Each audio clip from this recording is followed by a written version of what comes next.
Hello everyone, সবাই কেমন আছো? আশা করি সবাই ভালোই আছো। চলে এসেছি আবার একটা নতুন মিনি ব্লগ নিয়ে তোমাদের সাথে। আজকে সব কিছু শেয়ার করব বলে। আজকে হচ্ছে রবিবার, তো আজকে আনা হয়েছে একটু মটন। তো চলো ওটাই ধুয়ে নিয়ে পরিষ্কার করে নিলাম, দিয়ে এবারে ওটাকে সিটি দিতে দিয়ে দেবো। অনেকেই মটন অনেকভাবে রান্না করে, কিন্তু আমি সবসময় মটন আগে হচ্ছে একটু নুন হলুদ দিয়ে প্রেসারে সিটি মেরে নিই, যাতে সেদ্ধটা ভালো হয়। তারপরে মশলার সঙ্গে কষি, অল্প জল দিয়ে আর নুন হলুদ দিয়ে ভালো করে মটনটাকে প্রেসারে 4-5টা সিটি লাগিয়ে নেব। তো এখানে প্রেসারে বসিয়ে দিয়েছি।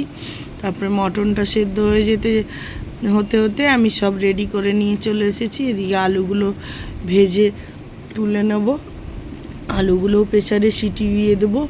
মটনের ওই যে স্টকটা বেরোবে, মটনগুলো ছেঁকে তুলে নিয়ে ওই জলেতেই আলুগুলো সিটি মেরে নেবো। আর এদিকে ভাত বসিয়ে দিয়েছি, তেলে দিয়ে দিয়েছি।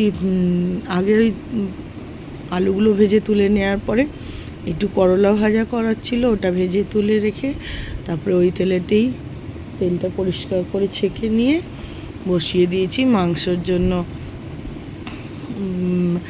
তো প্রথমে দিয়ে দিয়েছি গোটা গরম মশলা, তেজপাতা, ফোড়ন। তারপরে ওটা থেকে ভালো গন্ধ উঠে গেলে দিয়ে দিলাম বেশ খানিকটা পেঁয়াজ কুচো। তারপরে ওটা ভালো করে লাল করে ভেজে নিয়ে তাতে দিয়ে দিলাম পেঁয়াজ, আদা, রসুন, কাঁচা লঙ্কা সব দিয়ে একটা পেস্ট করে রেখেছিলাম।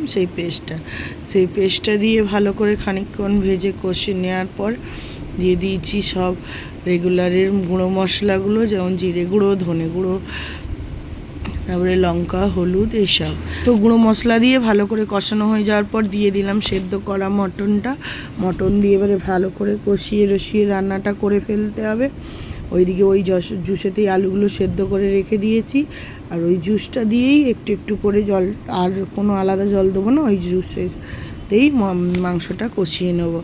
আর বরের ইচ্ছে ছিল আজকে একটু আমড়ার চাটনি করার জন্য বলেছিল, তো পোস্ত দিয়ে আমড়ার চাটনিটাও এদিকে বসিয়ে দিয়েছি। আর মাংসটা ভালো করে কষানো হয়ে যেতে খানিকটা গরম জল করে মাংসটা ঝোল করবার জন্য দিয়ে দিয়েছি। মটনের খুব বেশি গাঢ় কষা তো ভালো লাগে না, তাই পাতলা ঝোলটাই করব। তো দেখো, তো এখানে আমার ঝোল ফুটেই এসেছে, রান্নাবান্না মোটামুটি কমপ্লিট। তো এখানে স্নান সেরে চলে এসেছি খাওয়ার জন্য। তো দেখিয়ে দিলাম তোমাদের আজকে কি রান্না করেছি।